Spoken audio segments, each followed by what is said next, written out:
Hello friends, welcome back to I want in Hindi. Fall in love with him episode 16 की शुरुआत base से होती है। वह काम से जब घर लौटकर अपने रूम में जाता है तो उसकी रूम में अंधेरा होता है, जिसे वह देखकर बाहर भागता है। तभी वहाँ सिकोंग ऊपर आ रहा होता है। बेस सिकोंग से पूछता है, सिकोंग, क्या तुमने मेरे कमरे की लाइट बुझाई है? सिकोंग को समझ नहीं आता। वह कहता है, तुम किस बारे में बात कर रहे हो? लिंगर वहां आकर बताती है कि बेज के रूम की लाइट कभी बंद नहीं होती है। मैं पहली बार कब यहाँ आई थी मुझे भी नहीं पता। आप भी कभी उनके रूम की लाइट बंद मत करना। सिकोंग बोलता है, मैंने लाइट ऑफ नहीं की। तो लिंगर बेज के रूम में लाइट ऑन करने जाती है, पर वहाँ का स्विच पहले से ऑन होता है। वह बाहर आकर बताती है, स्विच ऑन है, शायद बल्ब टूट गया है। देन दिखाते हैं किंजन सफाई कर रहा होता है और यांगमिंग आराम से अपने गेम खेल रहा होता है। किंजन ये देखकर यांगमिंग से कहता है, मैं इस घर का बॉस हूँ, मैं तुम्हारे साथ बारी बारी से क्यों साफ करूँ? मेरे सिवा तुम्हें सफाई करनी चाहिए। यांगमिंग बोलता है, सिकोंग अंदर चला जाता है, तुम उसे बॉस बनाना चाहते हो। किंजन कहता है, मैं नहीं चाहता कि वह अंदर जाए। तभी बेज गुस्सा करते हुए आता है। किंजन पूछता है, तुम इतने चिड़चिड़े क्यों हो? बेज बताता है, मेरा कमरा भूतिया घर जैसा अंधेरे में है, मेरे रूम का बल्ब अभी बदलो। किंजन कहता है, बल्ब बदलो, पर अभी तो कोई बल्ब नहीं है, मैं इतनी रात में कहाँ से खरीदूं? आज रात तुम यांगमिंग के साथ रहने के बारे में क्या कहते हो? बेज बोलता है, नहीं, यांगमिंग का बेड बैक्टीरिया से भरा हुआ डटी एंड मैसी है, मैं वहाँ नहीं सोऊंगा। देन किंजन सिकोंग के रूम में सोने को बोलता है। सिकोंग बताता है, मेरे रूम में तो तुम्हारे सामानों से भरा हुआ है और बिना बेड के है। अगर बेज एग्री है तो मैं सहमत हूँ। बेज कहता है, नहीं, मैं थक गया हूँ, मुझे सोफे की जगह बेड चाहिए। देन लिंगर बोलती है, तुम मेरे कमरे में सो सकते हो, मैं फर्श पर सो सकती हूँ और तुम्हारे लिए बेड छोड़ सकती हूँ। तभी किंजन और सिकोंग एक साथ बोलते हैं, नो, तुम एक कमरे में कैसे सो सकते हो? यांगमिंग कहता है, इसके लिए नहीं या उसके लिए नहीं, अगर परेशानी की बात है तो घर के ऑनर किंजन है, तो बेज को अपने कमरे में सोने दो। बेज बोलता है, ये सही है, मैं या तो लिंगर या तुम्हारे रूम में सोऊंगा, ये तुम्हारी चॉइस है। लिंगर पूछती है, क्या तुम दोनों इससे फाइन हो? किंजन मना करता है। सिकोंग कहता है, कोई और संकोच नहीं है, तुम मेरे लिए अपना बेड छोड़ दोगे। वह बोलकर वहाँ से चला जाता है और लिंगर भी। किंजन कुछ और नहीं बोल पाता। देन दिखाते हैं किंजन ऑनलाइन बल्ब ढूंढ रहा होता है और लाइट को देखकर कहता है, जब लाइट इतनी तेज हो तो आदमी कैसे सो सकता है? तो बेज ये सुनकर बोलता है, तुम वैसे भी आदमी नहीं हो। किंजन गुस्सा करता है।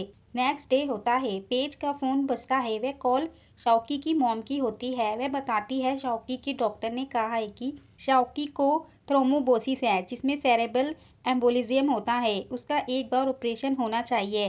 क्या मेरा शौकी ठीक है? पेज कहता है, मैं अभी वहाँ आ रहा हूँ। बेज यांगमिंग को कॉल करता है, अगर तुम फ्री हो तो हॉस्पिटल आ जाओ। तभी यांगमिंग की वॉच रिंग करने लगती है। वह पेज से बोलता है, मैं एक मिशन पर जा रहा हूँ, जब यह हो जाएगा तो मैं वहाँ आ जाऊँगा। वह अपने रूम में जाकर उस पर्सन का कार्ड खोलता है जिसका उसको लाइफ टाइम लेना होता है। वह उसे देखकर दुखी हो जाता है क्योंकि उसमें शौकी का नाम लिखा होता है।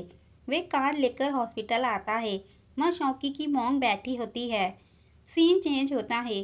किंजन और सिकोंग एक दूसरे को देख रहे होते हैं।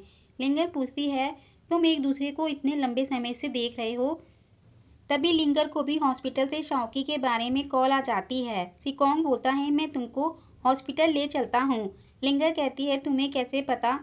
सिकोंग बोलता है, पूरे कमरे में मैग्नेटिक फील्ड इतनी अजीब है, मैं कैसे नहीं जान सकता। चलो चलते हैं। किंजन भी कहता है, मैं भी तुम्हारे साथ चलूँगा। सिकोंग बोलता है, तुम कार में बैठ सकते हो या तुम्हारे पास हेलीकॉप्टर है? फिर सीन दिखाते हैं, बेज हॉस्पिटल पहुंचता है तो नर्स बताती है, शौकी क्रिटिकल कंडीशन में है, आप लिफ्ट से जा सकते हैं। बेज धीरे धीरे लिफ्ट में जाता है। उसे लिफ्ट में आकर डर लगता है। वह अपने पास की एक झलक देखता है कि वह लिफ्ट में फंस गया है और हेल्प मांग रहा है। वह लिंगर की भी बात सोचता है, जब लिंगर ने बताया था कि उसकी ब्रदर की डेथ लिफ्ट में हुई थी। तभी लिफ्ट अचानक से रुक जाती है।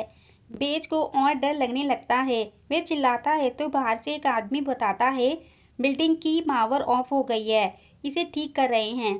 तभी लाइट ऑन हो जाती है और वह बाहर आ जाता है। इधर लिंगर किंजन भागकर आते हैं। बेज शौकी की मॉम के पास पहुंच जाता है। शौकी की मॉम रोते हुए शौकी को बचाने के लिए कहती है। बेज बोलता है आंटी परेशान मत हो, शौकी श्योर ठीक होगा। तभी वहाँ यांगमिंग आकर बेज को शौकी के नाम का कार्ड दिखाता है। वे तीनों भी वहाँ पहुँचते हैं। लिंगर भी ये देखती है कि यांगमिंग शौकी का लाइफ टाइम लेने आया है। किंजन लिंगर का हाथ पकड़ लेता है। शौकी की मॉम रोते हुए बोलती रहती है शौकी अभी बहुत छोटा है। लिंगर बेज के पास आकर पूछती है आपके पास कोई रास्ता होना चाहिए है ना। बेज कुछ नहीं बोलता तो वह सिकोंग के पास जाकर भी वही पूछती है, पर सिकोंग भी कुछ नहीं बोलता। किंजन लिंगर को बोलता है चलो दूसरी जगह बात करते हैं। उसके पीछे सिकोंग और यांगमिंग भी जाते हैं। किंजन लिंगर को बताता है थोड़ी देर बाद हॉस्पिटल के स्टैंड बॉय सोर्स के साथ एक प्रॉब्लम होगी, उसका ऑपरेशन सक्सेसफुली पूरा नहीं किया जा पाएगा, वह एक बस एक्सीडेंट है। तभी यांगमिंग रेस्ट टाइम निकाल लेगा, इसका मतलब शौकी की डेथ हो जाएगी। पर लिंगर बोलती है शौकी बहुत छोटा है, अगर तुमको किसी का रेस्ट टाइम निकालना है तो मेरा ले लो। सिकोंग कहता है ये तुम्हारे बजाय शौकी का रेस्ट टाइम है, तुम्हारे पास रेस्ट टाइम नहीं है। लिंगर गुस्से में बोलती है क्या कोई दूसरा रास्ता नहीं है। किंजन कहता है लिंगर मेरे लिए अच्छे से जियो और बकवास मत करो। यांगमिंग कहता है इतनी खराब स्थिति में मैं उसका रेस्ट टाइम कैसे निकालूं। सिकोंग कहता है मिस्टर टाइम बिना मंजूरी के टाइम के रूल का उल्लंघन नहीं कर सकते। यांगमिंग अभी अपना मिशन पूरा करो। फिर वह खुद इस कार्ड को लेकर उसको खुद करने जा रहा होता है। तभी वहाँ बेज आकर बोलता है बहुत देर हो गई, शौकी होश में आ रहा है। सिकोंग हैरान होकर किंजन की तरफ देखता है। देखने से ऐसा लगता है कि वह किंजन का प्लान होता है लिंगर की दूसरी जगह आकर बात करने का। तभी बेज ने शौकी को ठीक कर दिया। देन सिकोंग के हाथ से वह कार्ड गायब हो जाता है। नेक्स्ट डे शौकी को होश आ जाता है। वह अपनी मॉम को उठाता है। उसकी मॉम उसे देखकर खुश हो जाती है। वह उससे प्यार से पूछती है शौकी तुम क्या चाहते हो, ईट ड्रिंक या प्ले। तुम पियानो नहीं बजाना सीखना चाहते तो तुम्हें सीखने की कोई ज़रूरत नहीं है। शौकी बताता है मुझे बास्केटबॉल गेम खेलनी है और मुझे बहुत सी कॉमिक्स भी पढ़नी है जैसे मेरे क्लासमेट्स करते हैं। वह बोलते बोलते चुप हो जाता है और अपनी मॉम से सॉरी बोलता है मुझे सिर्फ खेलना नहीं चाहिए। शौकी की मॉम बोलती है तुम सिर्फ एक बच्चे हो, पहले मैं तुम्हारी एजुकेशन के बारे में तुम्हारे साथ बहुत सख्त थी, मुझे माफ़ कर दो। वह शौकी से माफ़ी मांगती है तुम एक अच्छे लड़के हो, इसके अलावा जो कुछ भी तुम चाहते हो बाद में मुझे बताना। शौकी की मॉम शौकी को खेलने कूदने नहीं देती थी, हर वक्त उसे पढ़ाई करने को कहती थी, जिस वजह से शौकी भी बहुत स्ट्रेस में चला गया था। देन में उसे बोलती है तो मुझे अपनी जन्म देने वाली मॉम ही समझो। शौकी कहता है आप पहले से ही मेरी बर्थ मदर हो, कोमा के समय आपको मेरी चिंता करने के लिए सॉरी। वह कहती है अब सब ठीक है, जब तक तुम जागे उसके आगे कुछ भी ज़्यादा इम्पोर्टेंट नहीं है। शौकी बोलता है मुझे भूख लगी है, मुझे केक फ्रेंच फ्राई खाने हैं। सीन चेंज होता है। सिकोंग उन तीनों को देखता है कि मेरे होते हुए भी इन्होंने शौकी को कैसे बचा लिया। सिकोंग बोलता है तुमने मिशन में अधिक देरी हुई है, सरियाल सेटिस्फाई नहीं होगा, आज तुमने जो किया उसमें अपना ही नुकसान किया है। किंजन कहता है हम इसकी भरपाई करेंगे। बेज बोलता है टाइम ब्राह्मण की मूल संरचना है, हमें इतना कलेक्ट क्यों करना चाहिए। सिकोंग बेज के पास आकर पूछता है क्या तुम उससे क्वेश्चन कर रहे हो। बेज कहता है मैं मिस्टर टाइम बनकर सेवा नहीं कर रहा हूँ, मैंने हमेशा इस क्वेश्चन को माइंड में रखा है। देन सिकोंग बोलता है मैं सरियाल की सेवा के लिए पैदा हुआ हूँ, मैं कभी भी सरियाल से सवाल नहीं करता। सरियाल के आदेश के अनुसार यांगमिंग तुमने अपना मिशन पूरा नहीं किया, लेकिन रूल का उल्लंघन किया है। वह अपना हंटर निकाल लेता है। वह यांगमिंग से पूछता है क्या तुम मानते हो। यांगमिंग हाँ करता है तो सिकोंग उसके गर्दन पर मार देता है। यांगमिंग की गर्दन पर एक निशान बन जाता है। नेक्स्ट डे होता है। शौकी बास्केटबॉल खेल रहा होता है, वहाँ पर उसकी मॉम भी होती है। वे शौकी को खिलाने के लिए वहाँ लाती है। वहाँ पर बेज, यांगमिंग, किंजन और लिंगर भी होते हैं। लिंगर किंजन से कहती है, शौकी को अपनी मॉम के साथ बहुत खुश देखकर मैं भी घर जाना चाहती हूँ। यांगमिंग और बेज उन्हें देखते हैं। यांगमिंग बोलता है, वे घर जाएंगे, हम क्या करें? फिर वह भी घर के लिए निकलते हैं। यांगमिंग किंजन को कहता है, हम तुमसे पहले घर जाएंगे। किंजन स्माइल करता है क्योंकि लिंगर को तो अपने अनाथालय वाले घर में जाना था। शौकी को अच्छा खेलते हुए देख वह खुश होते हैं।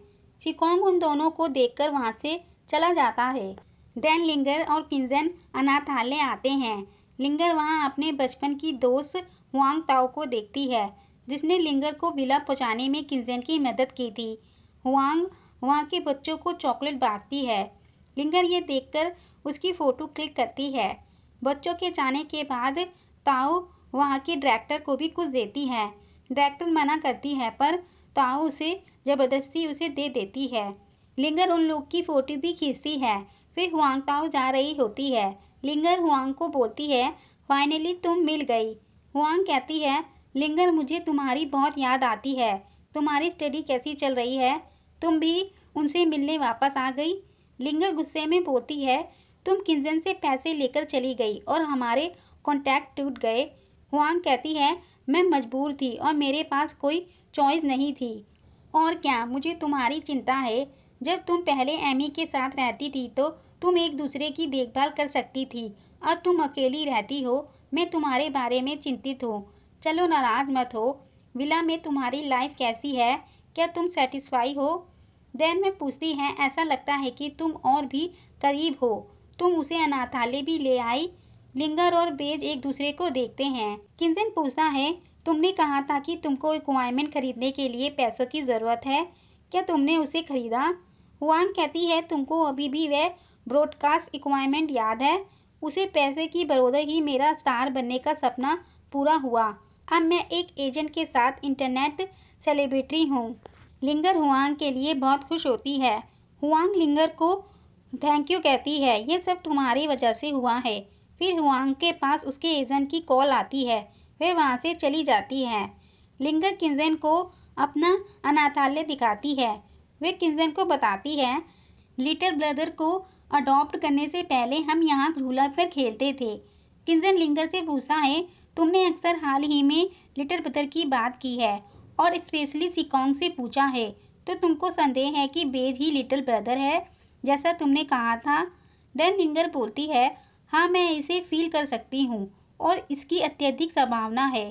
तो किंजन कहता है, अगर बेज सचमुच तुम्हारा लिटिल ब्रदर है तो क्या? लिंगर बोलती है, मैं उसे सच बताऊंगी और हम फिर से मिल गए। फिर किंजन कहता है, फ्रैंक होने के लिए सिकोंग सहित हम 4 मिसेजल टाइम में बेज अपने पास से सबसे कम सेंटिमेंटली जुड़ा हुआ है। लिंगर बोलती है, शायद वे जानना चाहते हो। किंजन कहता है, ये सिर्फ तुम्हारा विचार है। बेज ने ऐसा कभी नहीं सोचा या ऐसी बात नहीं कही। तुम्हें पता है, अगर वह ये सब याद करता है कि उसे अनाथालय में उसके पेरेंट्स ने छोड़ दिया था, वह बहुत बुरा फील करेगा। वे और क्या सोचेगा? लिंगर पास्ट का सोचती है। जब उसने बेज से पूछा था कि उसने किसी को कभी गिफ्ट दिया है तो बेज ने मना कर दिया था और ये भी कहा था कि उसे अपने पास्ट में कोई इंटरेस्ट नहीं है। प्रेजेंट में किंजन लिंगर से कहता है, इसलिए मैं उसका फ्रेंड होने पर उसको प्रोटेक्ट करूँगा। इस बात पर ध्यान मत दो कि वह तुम्हारा लिटिल ब्रदर है या नहीं। लिंगर कहती है, मुझे लगता है कि अब ये सब ओवर है। फिर वह दोनों डायरेक्टर के पास जाते हैं। डायरेक्टर बोलती है, तुम सही समय पर आई हो। इस समय मैं रूम को एक लाइब्रेरी बनाने जा रही हूँ और हर तरह की चीज़ों को साफ कर दूंगी। लिंगर कहती है, तो आपको श्योर कुछ ट्रेजर पाएंगी। डायरेक्टर बोलती है, हाँ तुम सही कह रही हो, अगर तुमको तुम्हारा कुछ मिल जाए तो तुम उसे ले लेना। देन डायरेक्टर किंजन को देखकर पूछती है, क्या ये तुम्हारा बॉयफ्रेंड है? लिंगर डायरेक्टर के पास जाकर धीमे से बोलती है, डायरेक्टर ऐसा नहीं है, वे सिर्फ मेरे घर का ऑनर और मेरा बॉस है, मेरे साथ यहाँ आया है। डायरेक्टर किंजन से कहती है, प्लीज़ मेरे लिए लिंगर की देखभाल करना। किंजन बोलता है, मैं करूँगा। देन डायरेक्टर लिंगर से पूछती है, लिंगर क्या कुछ तुम्हें मुझसे ज़रूरी काम है? लिंगर बोलती है, कुछ भी नहीं, डायरेक्टर मुझे बस आपकी याद आ रही थी। डायरेक्टर बोलती है मुझे भी तुम्हारी याद आ रही थी, जब भी फ्री हो तो फिर से वापस आना। वह उसे गले लगा लेती है तो किंजन अपने फूंक मार के बाल को पीछे हटाता है तो लिंगर ये देखकर उसकी एक्टिंग करती है। ये बहुत फनी सीन था। इसी सीन पर ये एपिसोड 16 एंड होता है। Like, share, comment and don't forget to subscribe to my channel.